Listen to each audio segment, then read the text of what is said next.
Hello everyone, आज हम लोग चैप्टर 2 ऑफ भारतीय साक्ष्य अधिनियम करेंगे। चैप्टर 1 हम लोग कंप्लीट कर चुके हैं। चैप्टर 2 डील करता है रेलेवेंसी ऑफ फैक्ट से, जो सेक्शन 3 to 50 डील करता है। सेक्शन 3 बोलता है evidence may be given of fact and issue and relevant fact. हमने पढ़ा फैक्ट एंड इशू का मतलब होता है डिस्प्यूटेड फैक्ट, मतलब वो फैक्ट्स जिनके सॉल्व हो जाने से केस सॉल्व हो जाता है, जो डिस्प्यूटेड होते हैं, जिनको एक पार्टी असर्ट करती है और दूसरी पार्टी डिनाई करती है, उसको हम फैक्ट एंड इशू कहते हैं।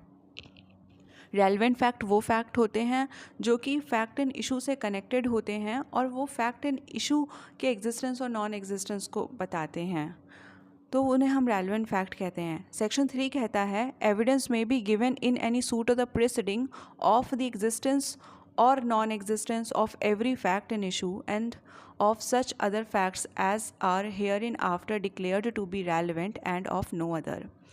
तो जो भी एविडेंस दिया जाएगा वो एविडेंस फैक्ट एंड इशू की एग्जिस्टेंस या नॉन एग्जिस्टेंस को प्रूव करने के लिए दिया जाएगा, या फिर जिन फैक्ट्स को रेलेवेंट फैक्ट डिक्लेयर किया गया है उनकी एग्जिस्टेंस और नॉन एग्जिस्टेंस को प्रूव करने के लिए दिया जाएगा, और किसी भी चीज़ का एविडेंस नहीं दिया जाएगा। एक्सप्लेनेशन कहता है this section shall not enable any person to give evidence of a fact which he is disentitled to prove by any provision of the law for the time being in force relating to the civil procedure. तो अगर कोई person है जिसे law relating to the civil procedure, मतलब कोई civil law है जिसके अंदर उसको डिसएंटाइटल किया गया है कोई एविडेंस देने के लिए, मतलब किसी फैक्ट का वो एविडेंस नहीं दे सकता है, उस पर सिविल प्रोसीजर लॉ जो है वो बार लगाता है, सपोज सीपीसी, तो वो नहीं दे सकता उस चीज़ का एविडेंस, और इस सेक्शन को के अंदर भी नहीं दे सकता, और ये सेक्शन उसको इनेबल नहीं कर रहा है एविडेंस देने के लिए जिस चीज़ का उस पर सिविल लॉ के अंदर बार लगा हुआ है। Illustration A is tried for the murder of B by beating him with a club with the intention of causing his death. तो ए का ट्रायल चल रहा है कि ए ने बी की डेथ कॉज करी है, ए ने बी का मर्डर किया है। तो फैक्ट एंड इशू ट्रायल पे क्या होगा? A is beating B with a club, A is causing B's death by such beating, A is intention to cause B's death. तो ए ने बी को क्लब से मारा, उसने उसकी डेथ कॉज करी, उसका इंटेंशन था उसकी डेथ कॉज करना। ये फैक्ट एंड इशू हो जाएंगे और इसके एग्जिस्टेंस और नॉन एग्जिस्टेंस के लिए एविडेंस अलाउ किया जाएगा। इलस्ट्रेशन बी कहता है a suitor does not bring with him and have in readiness for production at the first hearing of the case a bond on which he relies. This section does not enable him to bring the bond and to prove its content at a subsequent stage of the proceeding। तो एक sweater था जिस bond पे वो rely कर रहा था, वो जब वो बॉन्ड मंगाया गया फर्स्ट हियरिंग पर वो नहीं लेकर आया, तो बाद में इस सेक्शन के अंदर वो इनेबल नहीं हो जाएगा कि वो बॉन्ड लेकर आए, अनलेस एंड अनटिल अगर सीपीसी का कोई प्रोविज़न उसे अलाउ करता है तो वो ला सकता है। क्लोजली कनेक्टेड फैक्ट्स, ये हेडिंग पहले नहीं थी, मतलब इंडियन एविडेंस एक्ट में ये हेडिंग नहीं थी, ये भारतीय साक्ष्य अधिनियम में है। सेक्शन 4 करस्पॉन्डिंग है section 6 of Indian evidence act का। सेक्शन 6 हमारा रेस्ट जस्टिस से डील करता था इंडियन एविडेंस एक्ट में, यहाँ पे सेक्शन 4 हमारा रेस्ट जस्टिस से डील करता है। Section 4 relevancy of fact forming a part of same transaction, fact which though not in issue are so connected with fact and issue or a relevant fact as to form a part of same transaction are relevant। वो तथ्य जो अपने आप में fact and issue नहीं हैं but वो fact and issue से या फिर रेलेवेंट फैक्ट से ऐसे कनेक्टेड हैं कि वो सेम ट्रांजैक्शन का पार्ट बन रहे हैं, और उनको भी रेलेवेंट फैक्ट कहा जाएगा। whether they occurred at same time and place or at different time and place, चाहे भले वो fact same time and place पे हुए हों या डिफरेंट टाइम एंड प्लेस पे हुए हों।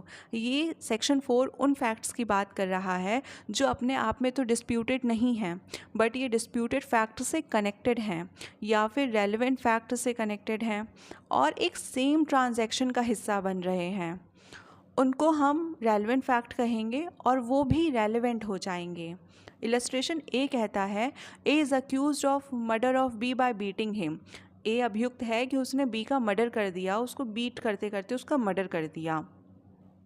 What was said or done by A or B or by standards at the beating or so shortly before or after, it has to form a part of a same transaction and is a relevant fact. तो जो कुछ भी बोला गया ए या B या bye standards, जो वहाँ पे लोग थे उनके द्वारा कुछ भी बोला गया, या फिर अक्यूज्ड या फिर विक्टिम या बाय स्टैंडर्ड के द्वारा कुछ भी करा गया जब उसको मारा जा रहा था बी को ए के द्वारा, तो वो सब रेलेवेंट हो जाएगा। जो उन्होंने बोला और जो उन्होंने किया वो फैक्ट एंड इशू नहीं है, बट वो फैक्ट एंड इशू से ऐसे कनेक्टेड है कि वो सेम ट्रांजैक्शन का हिस्सा बन रहा है और वो रेलेवेंट हो जाएगा। पर जो भी कुछ बोला गया या किया गया, वो जो एग्जैक्ट इंसिडेंट है मर्डर का, वो उसके कुछ देर पहले या कुछ देर बाद का होना चाहिए। अगर इस फैक्ट में जो बोला गया, जो कहा गया, वो बहुत देर बाद का होगा या फिर पहले का होगा, तो वो रेलेवेंट नहीं होगा। क्यों? क्योंकि उन फैक्ट्स में, उन तथ्यों में कुछ फैब्रिकेशन के चांसेस आ जाएंगे। जो लोग वहाँ पे खड़े थे, जो तुरंत मर्डर हुआ और तब उन्होंने कुछ बोला, वो ज़्यादा रेलेवेंट होगा। बट अगर उन्होंने कुछ बहुत देर बाद बोला, तो हो सकता है कि कुछ फैक्ट्स वो भूल गए, उन्होंने जिसको देखा उसकी शक्ल भूल गए, किसी और की शक्ल बताने लगे, या कुछ भी फैब्रिकेशन हो सकता है उसमें। तो ये इमीडिएट होना चाहिए, स्पॉन्टेनियस होना चाहिए, तभी वो रेलेवेंट होगा।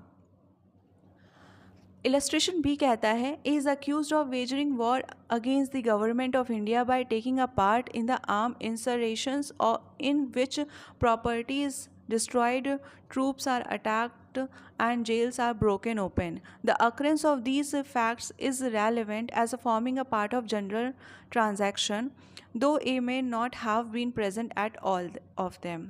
तो A अक्यूज्ड है कि उसने वॉर वेज करी है against the government of India. अब इस वॉर के दौरान बहुत सारी चीज़ें हुई, जैसे जेलों को तोड़ दिया गया, ट्रूप्स पे अटैक किया गया, या प्रॉपर्टी को डिस्ट्रॉय किया गया। तो यहाँ पर ए जो अक्यूज्ड है, जिसके ऊपर एलिगेशन लगा है कि उसने वेज वॉर करी है अगेंस्ट द गवर्नमेंट, वो हर जगह तो मौजूद नहीं था, पर जो सब कुछ हुआ है वो एक ही ट्रांजैक्शन का हिस्सा है, वो वॉर का हिस्सा है।